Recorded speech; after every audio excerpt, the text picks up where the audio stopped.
저희 가평 군민들께서도 궁금하신 점은 저희 가평군 지역 현안에 대해서 얼마나 깊게 알고 계신가, 또 대안을 가지고 계시고 어떤 공약사항을 가지고 계신지가 제일 궁금할 것 같습니다. 말씀 좀 부탁드리겠습니다. 우리가 이제 흔하게 일상을 살아가면서 지난 70년 동안의 반세기 동안의 가평군에 대해서 수많은 일들을 한 번에 다 숙지하고 있지는 못하겠죠.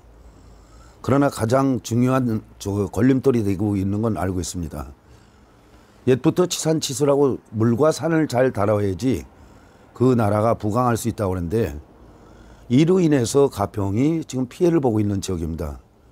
아시다시피 군사시설보호법을 비롯해서 상수원보호법, 그리고 산림법을 비롯한 농지법, 이런 그 개별법으로 거기에다 가장 큰 수도권 정비계획법이라는 이 막 속에서 우리가 헤어나지 못했습니다. 농사꾼이 농사를 지려면은 쟁기를 들었으면 밭에 가서 일하든지 아니면 논에 가서 일해야 되는데, 그동안에 여러분들이 선출해 준 그 여러분들이 뽑아낸 그 농사꾼들이 쟁기를 들고 산으로 가고 바다로 갔기 때문에 이 농사가 흉년이 됐던 겁니다. 그래서 이런 것들을 바로 잡아서 여야를 뛰어넘어서 이런 그동안에 잘못된 법을 갖다 이거를 좀 더 개정을 하고 좀 손을 대고 적극적으로 해야 되지 않을까, 이렇게 생각하고 있습니다. 그리고 이제 잘 아시겠지만은 전임자들이 보면은 이 지금 현재 가평에 처해진 것 중에서 적경지역지원법이라는 것이 있지 않습니까? 이것이 분명히 그 상임위원회에서 일을 했어야 되는데, 상임위원회를 떠나고 나서 지금 선거에 임박해서 이걸 갖다가 적경지역법을 포함시키겠다 이렇게 얘기하는데, 사실 이게 맞지 않는 이야기입니다. 그래서 지금이라도 늦지 않았습니다만은 이런 법으로 인해서 문제점들, 그 다음에 그 법으로 풀지 못하는 거는 외국인 투자 법률이라든가 이런 걸 풀어서 비근한 얘기로 같은 수도권 정비법에 적용되고 있는 파주시 같은 경우는 LCD 단지를 거기다 유치를 했습니다. 그리고 도서출판 단지를 유치해서 그 파주시가 발전하는데 아주 중대한 요인을 만들어냈습니다. 그렇듯이 이제 우리가 남을 탓하는, 그리고 정부가 우리한테 먹을 것을 줄 거를 기다리는 이런 가평군이 돼서는 안 된다. 여러분들이 선출해 준 일꾼들은 바로 이런 일들을 찾아내서 해야 된다. 저는 이제 그래서 가평에 현행된 교통 문제라든가 이런 그 법률 문제라든가 또 앞으로 이제 민자 투자 문제라든가 이런 거를 제가 4년 동안 다 해결할 수 있는 건 아니지 않습니까? 중요한 걸림돌이 되는 것들을 난제를 풀어나가는 것이 제가 해야 될 일이고, 이 지역에 대해서 새롭게 민자를 투자할 수 있게끔, 그리고 가평에 필요한 의료시설이라든가 교육 문제라든가 환경 문제라든가 이런 것들을 뒤에서 이걸 확실히 이런 그 입법기구들하고 같이 함께 해서 난제를 풀어나갈 수 있다고 생각합니다. 그리고 그런 경험이 있었기 때문에 충분하다고 생각하고 있습니다. 저희 가평군이 이제 포천도 마찬가지지만 6가지 중첩 규제가 지금 한꺼번에 묶여 있고 적경 지역 지정을 받기 위해서 많이 노력을 하고 있거든요.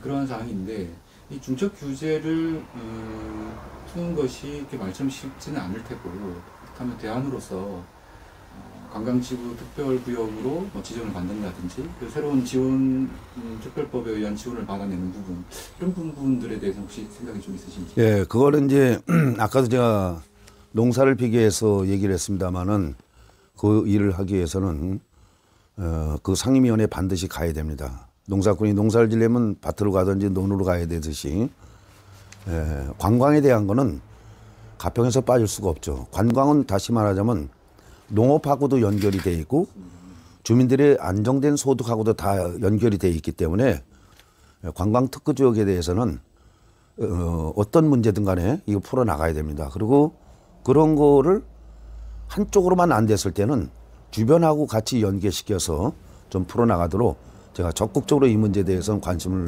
갖고 있고 난제를 풀어나가도록 그렇게 하겠습니다. 그리고 법만 푼다고 해서 되는 일이 아니라 이제 투자의 가치가 있죠. 거기는 분명히 또 충돌하는 개별법하고 충돌되는 것들이 있습니다. 이런 문제들을 잘 극복해 나가서 반드시 관광 가평에 대해서 최소한의 경기북부 특별자치도에 지금 보면은 고양시나 뭐 이런 데 같은 데 주변에 보면은 배드타운 아닙니까? 배드타운은 일정한 기간이 되면은 이 붕괴됩니다. 예를 들자면 과천시와 같은 그거하고 똑같죠. 사람이 잠만 자는 도시는 결국은 이거는 성장하지 못할 거다. 그 가평군처럼 시간이 흐르면 흐를수록 자연이 갖고 있는 부가가치가 더 상승되는 게 가평군이다 생각하고 있습니다.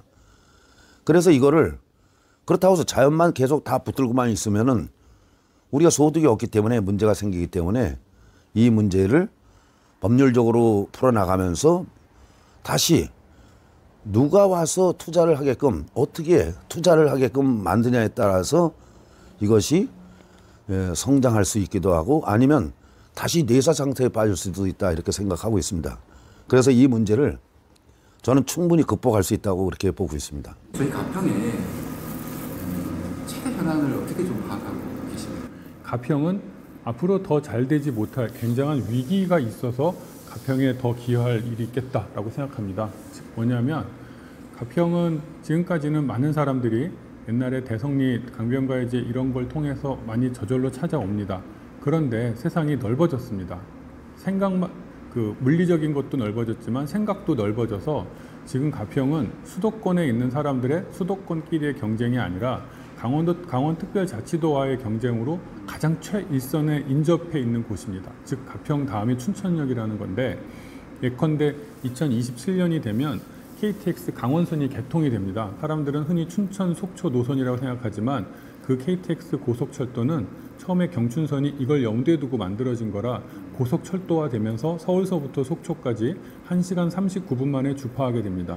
서울에서 지나갈 때 가평역 다음이 춘천역이고 그 다음이 이제 두 군데 지나서 그 속초역이 될 텐데 과연 그 가평이 주 타겟으로 삼는 이런 서울 수도권 사람들이 가평에 내리겠느냐, 춘천에 내리겠느냐, 속초에 내리겠느냐, 바다, 호반 그리고 가평에 수상 레저가 있다고 하지만 하여간 이런 일이 2027년 즉 3년 안에 벌어지게 돼서 저는 지금 상황만 놓고 본다면 굉장히 패싱 당할 수가 있어서 그런 부분에 정말 관광산업이 가평에서는 70% 이상을 차지하는 중요 산업이라서 그 위기 상황을 해결하기 위해서는 지금서부터 제가 가평 내부의 관광 전문가분들이라든지 또한 외부의 관광 전문가분들하고 TF를 이미 구성하자고 발표도 했는데 좀 치밀하게 그래서 제가 당선이 된다면 첫날 업무로서 가평에서는 좀 풀어서 직관적으로 말씀을 드린다면 가평 경제를 죽고 살릴 수도 있는 상황에서 해결할 수 있는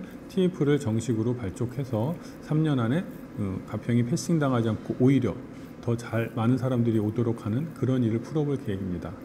반도체보다 관광이 더 중요하다 이렇게 네. 말씀을 많이 강조를 주장을 하셨는데 네. 이 부분 조금만 더 설명해 주시고요. 네. 두 번째로는 저희가 관광이 중요하다는 것은 저희 6만 3천 국민들 모두가 알고 계신데요. 네. 때마다 후보님 정치인분들께서 많은 공약을 하셨는데 과연 지켜질까 이런 의구심이 있으실 수 있거든요. 네. 제가 반도체보다 관광이 더 중요하다라고 얘기한 거는 지금 들으면 말이 안 된다라고 생각하는 분도 많을 거예요. 특히나 대한민국에서는. 하지만 세계 3대 산업이 유류, 그다음에 IT, 관광입니다. 그리고 고용 대수라는 걸 자꾸 어려움을 써서 죄송한데 10억 원을 투자했을 때 고용을 일으키는 숫자를 본다면 IT 이런 쪽은 3명에서 6명 정도에 불과한데 네. 관광산업은 20명까지 숫자가 나옵니다. 그래서 상당히 관광산업은 상대적으로 임금은 낮습니다. 하지만 고용 개수는 훨씬 더 높고요. 그렇다면 고용을 가장 많이 일으킬 수 있고 단기간에 또 돈을 만들어낼 수 있는 게 바로 관광산업입니다.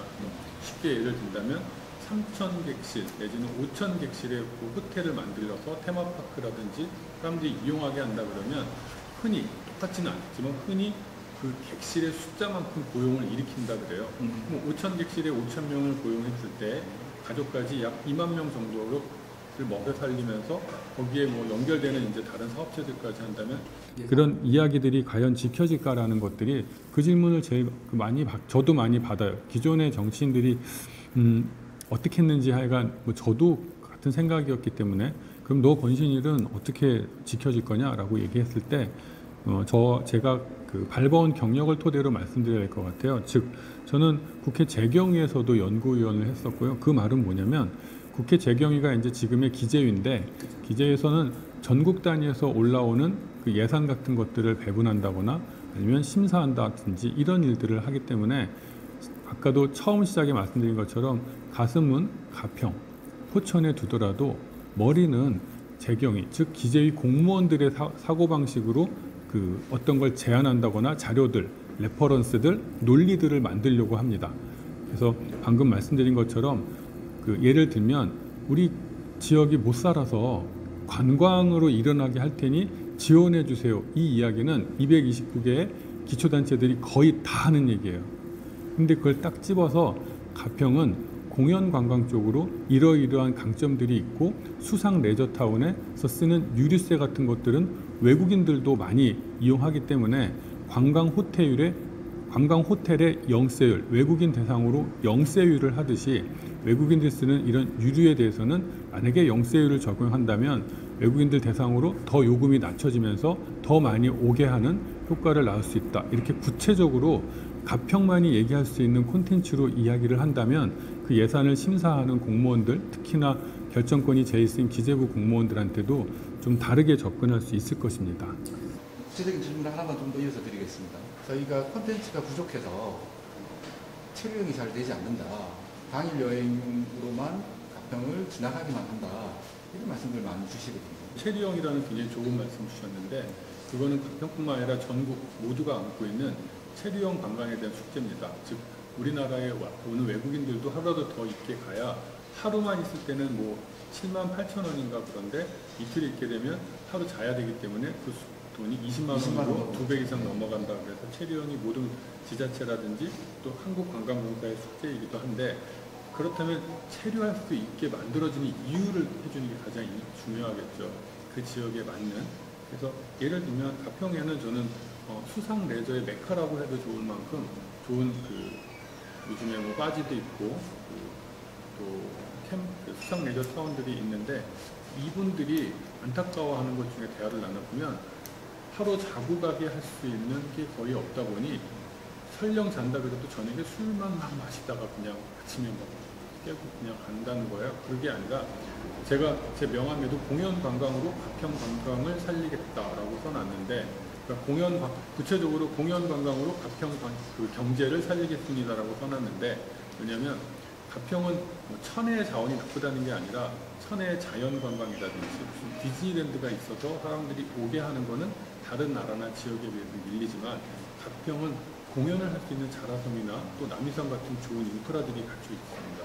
그리고 그런 바지선이라든지 수상 레저에서 그 위에서 놀 수 있는 그래서 공연 쪽을 좀 저녁에 그런 특히나 홍콩, 마카오라든지 이런 데 오면 저녁에 공연 그 쇼 같은 걸 보기 위해서라도 찾아가잖아요. 그래서 공연 쪽을 좀 강화해서 사람들이 저녁에 그런 것들을 가족들이 같이 볼 수 있게 하고 그걸 보기 위해서 전 세계에서 오게도 만들 수 있고 왜냐하면 수상이라는 천연의 무대가 깔려 있기 때문에 안전하게 하는 그런 강점을 치르면 그런 강점을 가평의 경우에는 그 강점을 좀 살려서 하루 자게 만드는 체류형 관광을 강화하는 게 펜션이나 민박에도 반드시 필요하다라는 제안이고요.